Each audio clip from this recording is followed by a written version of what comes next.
আসসালামু আলাইকুম, সবাইকে স্বাগত জানাচ্ছি এখনকার আন্তর্জাতিক সংবাদে। প্রথমে এই সংবাদ শিরোনাম। শুরুতেই জানাবো, হরমুজ প্রণালী থাকবে তেহরানের নিয়ন্ত্রণে।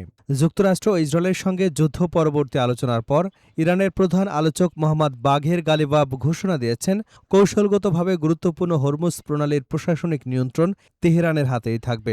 মঙ্গলবার ইরানের রাষ্ট্রীয় বার্তা সংস্থা ইরনা এ তথ্য নিশ্চিত করেছে। এবারে জানাবো, ইরানের $1,200 কোটি ছাড় করেছে যুক্তরাষ্ট্র। বিদেশে আটকে থাকা ইরানের $1,200 কোটি ছাড় করতে রাজি হয়েছে যুক্তরাষ্ট্র। এ তথ্য জানিয়েছে ইরানের পার্লামেন্ট স্পিকার ও প্রধান আলোচক মোহাম্মদ বাঘের গালিবাব। জানাবো, মোস্তফা খামেনির অমতে যুক্তরাষ্ট্রের সঙ্গে চুক্তি, ফাঁস হওয়া গোপন চিঠিতে বিস্ফোরক দাবি। যুক্তরাষ্ট্রের সঙ্গে ইরানের সাম্প্রতিক সমঝোতা চুক্তি নিয়ে দেশটির ক্ষমতার কেন্দ্রেই মতবিরোধের ইঙ্গিত মিলেছে। দেশটির এক ডানপন্থী সংসদ সদস্যের দাবি, সর্বোচ্চ নেতার নির্দেশনা উপেক্ষা করে ইরানি আলোচক দল যুক্তরাষ্ট্রের সঙ্গে চুক্তিতে পৌঁছেছে। এ সংক্রান্ত কথিত গোপন চিঠির অংশ প্রকাশ্যে আসার পর ইরানের রাজনৈতিক বিতর্ক আরও তীব্র হয়েছে। এবারে থাকছে ট্রাম্পের কথার সাথে কাজের মিল নেই। যুক্তরাষ্ট্রের প্রতিনিধি পরিষদের পররাষ্ট্র বিষয়ক কমিটির ডেমোক্র্যাট সদস্যরা মার্কিন প্রেসিডেন্টের ইরান নীতির তীব্র সমালোচনা করেছেন। তাদের অভিযোগ, তেহরানের পারমাণবিক কর্মসূচি সহ আলোচনার মূল বিষয়গুলোতে কোনো অগ্রগতি হবার আগে ইরানকে নিষেধাজ্ঞা থেকে রেহাই দিয়েছেন মার্কিন প্রেসিডেন্ট ডোনাল্ড ট্রাম্প।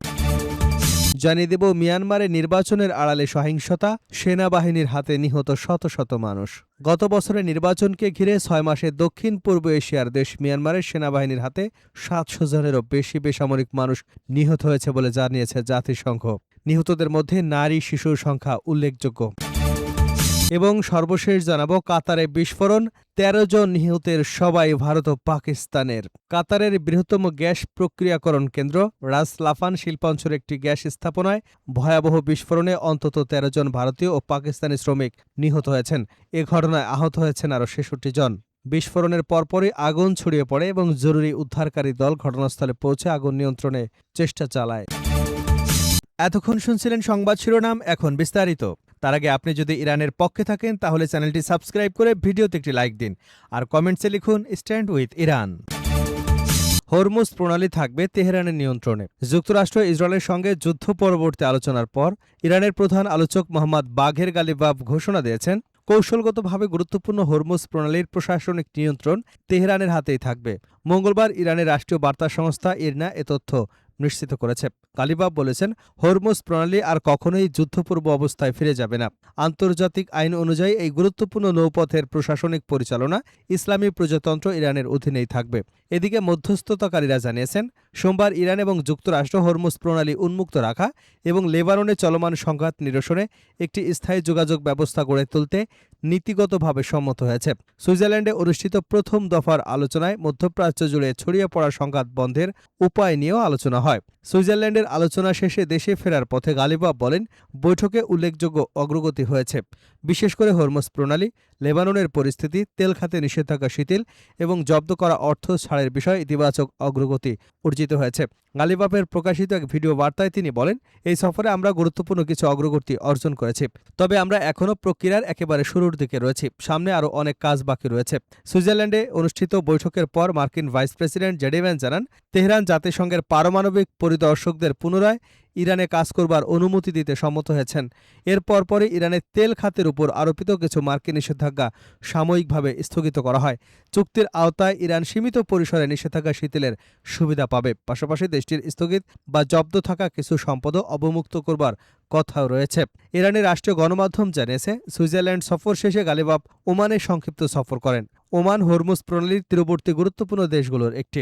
যুদ্ধ শুরুর পর ইরান হরমুজ প্রণালী বন্ধ করে দিয়েছিল। পরে ওয়াশিংটন এবং তেহরানের মধ্যে সমঝোতার পর নৌপথটি পুনরায় খুলে দেওয়া হয়। তবে লেবাননে ইসরায়েলি হামলার জবাবে ইরান আবারও প্রণালীটি বন্ধের ঘোষণা দেয়। পরবর্তীতে বাণিজ্যিক জাহাজ চলাচলের নিরাপত্তা নিশ্চিত করতে এবং ভুল বোঝাবুঝি এড়াতে তেহরান এবং ওয়াশিংটন সরাসরি যোগাযোগ ব্যবস্থা গড়ে তুলতে সম্মত হয়েছে বলে জানিয়েছে কাতার ও পাকিস্তানের মধ্যস্থকারীরা।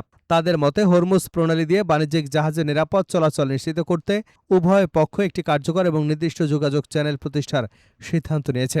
এদিকে জাহাজ চলাচল পর্যবেক্ষণকারী বিভিন্ন প্রতিষ্ঠানের তথ্য অনুযায়ী যুক্তরাষ্ট্র ইরানের মধ্যে সমঝোতার অগ্রগতির পর সোমবার হরমুজ প্রণালী দিয়ে সামুদ্রিক ও বাণিজ্যিক চলাচল অনেকটাই স্বাভাবিক হয়ে এসেছে এবং আগের তুলনায় দ্রুত গতিতে অব্যাহত রয়েছে। ইরানের $1,200 কোটি ছাড় করেছে যুক্তরাষ্ট্র।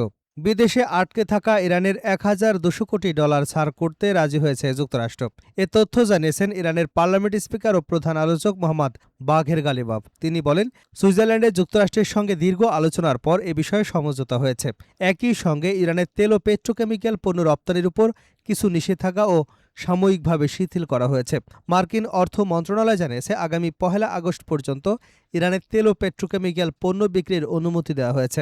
যুক্তরাষ্ট্রের দাবি, আন্তর্জাতিক পরমাণু শক্তি সংস্থার পরিদর্শকদের কাজ করবার সুযোগ দিতে ইরান সম্মত হওয়ায় এই সিদ্ধান্ত নেওয়া হয়েছে। প্রায় 18 ঘণ্টা টানা আলোচনার পর দুদেশ এই অগ্রগতিতে পৌঁছায়। আলোচনায় কাতার ও পাকিস্তান মধ্যস্থতাকারীর ভূমিকা পালন করে। এদিকে মার্কিন প্রেসিডেন্ট ডোনাল্ড ট্রাম্প বলেছেন, ছাড় করা অর্থ যুক্তরাষ্ট্রের কৃষিপণ্য কেনার কাজে ব্যবহার করা হবে। তবে এ বক্তব্য প্রত্যাখ্যান করেছে ইরানের কেন্দ্রীয় ব্যাংক। ব্যাংকটির পক্ষ থেকে বলা হয়েছে, ইরানকে যুক্তরাষ্ট্র থেকে কৃষিপণ্য কিনতে বাধ্য করা যাবে না। এর অর্থ কিভাবে ব্যয় করা হবে সেই সিদ্ধান্ত ইরান নিজেই নেবে। মোস্তফা খামেনির অমতে যুক্তরাষ্ট্রের সঙ্গে চুক্তি, ফাঁস হওয়া গোপন চিঠিতে বিস্ফোরক দাবি। যুক্তরাষ্ট্রের সঙ্গে ইরানের সাম্প্রতিক সমঝোতা ও চুক্তি নিয়ে দেশটির ক্ষমতার কেন্দ্রেই মতবিরোধের ইঙ্গিত মিলেছে। দেশটির এক ডানপন্থী সংসদ সদস্যের দাবি, সর্বোচ্চ নেতার নির্দেশনা অমান্য করেই ইরানি আলোচক দল যুক্তরাষ্ট্রের সঙ্গে চুক্তিতে পৌঁছেছে। এ সংক্রান্ত কথিত গোপন চিঠির অংশ প্রকাশে আসার পর ইরানের রাজনৈতিক বিতর্ক আরও তীব্র হয়েছে। সংবাদ মাধ্যম দ্য টেলিগ্রাফ বলছে, যুক্তরাষ্ট্রের সঙ্গে আলোচনায় ইরানের আলোচক দল দেশের সর্বোচ্চ নেতা মোস্তফা খামেনির নির্দেশনা অমান্য করে সমঝোতায় পৌঁছেছিল বলে অভিযোগ করেছেন দেশটির এক কঠোরপন্থী সংসদ সদস্য। মাহমুদ নাবাভিয়ান নামের ওই সংসদ সদস্যের এই দাবি ইরানের আলোচনা কৌশল নিয়ে অভ্যন্তরীণ মতবিরোধ প্রকাশ এনেছেন। টেলিভিশনে দেওয়া এক সাক্ষাৎকারে তিনি একটি চিঠির এমন কিছু অংশ পড়ে শোনান যেগুলোকে তিনি গোপন নথি বলে দাবি করেন। এর ভাষ্য অনুযায়ী মোস্তফা খামেনির লেখা সেই চিঠিগুলো থেকে বোঝা যায় আলোচক দল তাদের নির্ধারিত সীমা অতিক্রম করেছিল। তবে সাক্ষাৎকারটি হঠাৎ করে বন্ধ করে দেওয়া হয়। পরে রাষ্ট্রীয় সম্প্রচার মাধ্যমের পক্ষ থেকে এক পরিচালকের পদত্যাগের ঘোষণা দেওয়া হয় এবং বিষয়টি নিয়ে আইনি পদক্ষেপ নেবার কথাও জানানো হয়। ব্রিটিশ সংবাদ মাধ্যম দ্য গার্ডিয়ানের প্রতিবেদনে বলা হয়েছে, আলোচক দলের এক মুখপাত্র এসব অভিযোগকে পুরনো এবং বিকৃত বলে উড়িয়ে দিয়েছেন। মাহমুদ নাবাভিয়ান একজন ধর্মীয় নেতা এবং অতীতে ইসলামাবাদে যুক্তরাষ্ট্রের সঙ্গে আলোচনার এক দফায় ইরানের আলোচক দলের সদস্য ছিলেন। তার দাবি, ইরান যুক্তরাষ্ট্র সমঝোতার স্মারকে এমন কিছু বিষয় রয়েছে যা সর্বোচ্চ নেতা নির্ধারিত শর্তের সঙ্গে সামঞ্জস্যপূর্ণ নয়। তার ভাষ্য অনুযায়ী আলোচনায় এগিয়ে যেতে খামেনি 11টি শর্ত দিয়েছিলেন। এর মধ্যে ছিল নিষেধাজ্ঞা প্রত্যাহার, জব্দ থাকা সম্পদ মুক্ত করা, যুক্তরাষ্ট্রের কাছ থেকে ক্ষতিপূরণ আদায়, ইউরেনিয়াম সমৃদ্ধকরণের অধিকার বজায় রাখা এবং হরমুজ প্রণালীতে পূর্ণ সার্বভৌম কর্তৃত্ব নিশ্চিত করা। নাবাভিয়ানের দাবি, সর্বোচ্চ নেতা আলোচক দলের লেখা এক চিঠিতে বলেন, পাকিস্তানে অনুষ্ঠিত আলোচনায় জানিয়ে সমঝোতা হয়েছে তা আলোচনার বৈধতার জন্য নির্ধারিত শর্তগুলোর সঙ্গে সম্পূর্ণ ভিন্ন, তাই এই আলোচনা বন্ধ করতে হবে। সংস্কারপন্থী বিশ্লেষকদের মতে কট্টরপন্থী মহলের সহযোগিতা ছাড়া নাবাভিয়ানের পক্ষে এসব চিঠি হাতে পাওয়া সম্ভব ছিল না। এদিকে ইরানের বিপ্লবী গার্ড বাহিনীর সংশ্লিষ্ট সংবাদ মাধ্যম মাশরিক নিউজের সম্পাদক হুসেইন সালইমানি কঠোরপন্থী সংসদ সদস্য নাবাভিয়ানের বিরুদ্ধে রাজনৈতিক অসততার অভিযোগ তোলেন। তার দাবি, প্রায় 20 কোটিরও বেশি চিঠিপত্র থেকে বেছে বেছে কিছু অংশ উদ্ধৃত করা হয়েছে। এর আগে গত সপ্তাহে এক প্রকাশ্য বিবৃতিতে মোস্তফা খামেনি জানান, যুক্তরাষ্ট্রের সঙ্গে হওয়া চুক্তি নিয়ে তিনি অনুমোদন দিয়েছেন, যদিও এ বিষয়ে তার ভিন্ন মত ছিল।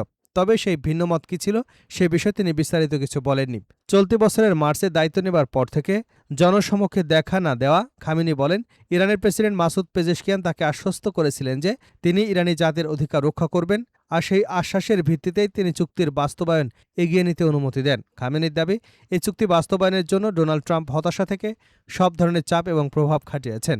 তিনি আরও বলেন, ভবিষ্যতে তেহরান এবং ওয়াশিংটনের মধ্যে সরাসরি আলোচনা হবে। তবে এর অর্থ এই নয় যে ইরান প্রতিপক্ষের অবস্থান মেনে নিচ্ছে। এ বিষয়ে মন্তব্য জানতে চাইলে ইরানের পররাষ্ট্র মন্ত্রণালয়ের সঙ্গে যোগাযোগ করা হলেও তাৎক্ষণিকভাবে তারা কোনো মন্তব্য করতে পারেনি বলে জানিয়েছে দ্য টেলিগ্রাফ। ট্রাম্পের কথার সাথে কাজের মিল নেই। যুক্তরাষ্ট্রের প্রতিনিধি পরিষদের পররাষ্ট্র বিষয়ক কমিটি ডেমোক্র্যাট সদস্যরা মার্কিন প্রেসিডেন্টের ইরানি নীতির তীব্র সমালোচনা করেছেন। তাদের অভিযোগ, তেহরানের পারমাণবিক কর্মসূচি সহ আলোচনার মূল বিষয়গুলোতে কোনো অগ্রগতি হওয়ার আগেই ইরানকে নিষেধাজ্ঞা থেকে রেহাই দিয়েছেন প্রেসিডেন্ট ডোনাল্ড ট্রাম্প। সামাজিক যোগাযোগ মাধ্যম এক্সে দেওয়া এক পোস্টে ডেমোক্র্যাট সদস্যরা বলেছেন, ট্রাম্প প্রশাসনের এই পদক্ষেপে ইরানের সঙ্গে যে কোনো চুক্তিতে পৌঁছানোর বিষয়ে তাদের নিজেদের এতদিনের বক্তব্যের সঙ্গে একেবারে অসঙ্গতিপূর্ণ। এক্সের ওই পোস্টে বলা হয়, একটি অবৈধ যুদ্ধ শেষ করা অবশ্যই একটি বিপর্যয়কর পরিস্থিতির দিকে যাওয়ার চেয়ে ভালো। তবে প্রশাসন যে পদক্ষেপ নিয়েছে তা কোনো চুক্তিতে আসার বিষয়ে তাদের নিজেদেরই এতদিনের বক্তব্যের সঙ্গে মিলছে না।